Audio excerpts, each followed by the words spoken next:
Okay okay right. మళ్ళీ వస్తారు మాణిక్యాల గారు. మనతోటి ఎలా మోహన్ రెడ్డి గారు ఉన్నారు వైఎస్ఆర్ కాంగ్రెస్ పార్టీ నుంచి. మోహన్ రెడ్డి గారు నమస్తే అండి. నమస్కారం సార్. మీకు ప్రధానంలో పాల్గొన్న పెద్దలకు అందరికీ, చూస్తున్న వీక్షకులకు అందరికీ నమస్కారం. సో ఇలా హరిహర వీరమల సినిమా చూసారా మోహన్ రెడ్డి గారు? ఎందుకంటే వైసీపీ వాళ్ళు ఎక్కువ రివ్యూలు ఇస్తా ఉన్నారు సినిమా మీద. ఏమా ఈరోజు రిలీజ్ అయింది కదా సార్ ఆల్రెడీ. పవర్ఫుల్ సినిమా, అంత పవర్ఫుల్ సినిమానే. ఫ్లాప్ అయిందని వింటున్నామండి. ఫ్లాప్ అయిందని వింటున్నాము. మరి మీకు ఎట్లా పవర్ఫుల్ కనపడుతుందో మాకు తెలియదు. అంటే మీరు చూసారా సార్ థియేటర్కి వెళ్ళి? అప్పుడే పెట్టేసినారు. కాదు, థియేటర్కి వెళ్ళి చూసారా? లే చూడకుండా రివ్యూ చేస్తారు. ఇప్పుడు చూసేది లేదన్నమాట. ఇంతకుముందు పోయి చూసేవాళ్ళము, ఇప్పుడు సినిమాలో పోయి చూసేటంత లేదు, చూడలేదు కూడా. ఓకే. సో అంటే మీకు అపోజిషన్ కాబట్టి రాజకీయంగా సినిమాలు కూడా మీరు బ్యాన్ చేసేసుకున్నారు.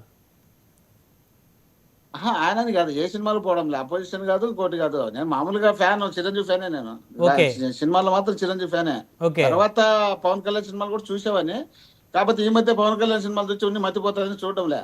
అందువల్ల దాని గురించి మాట్లాడాల్సిన అవసరం లేదు. ఇప్పుడు లిక్కర్ స్కామ్ జరిగింది. లిక్కర్ స్కామ్ లో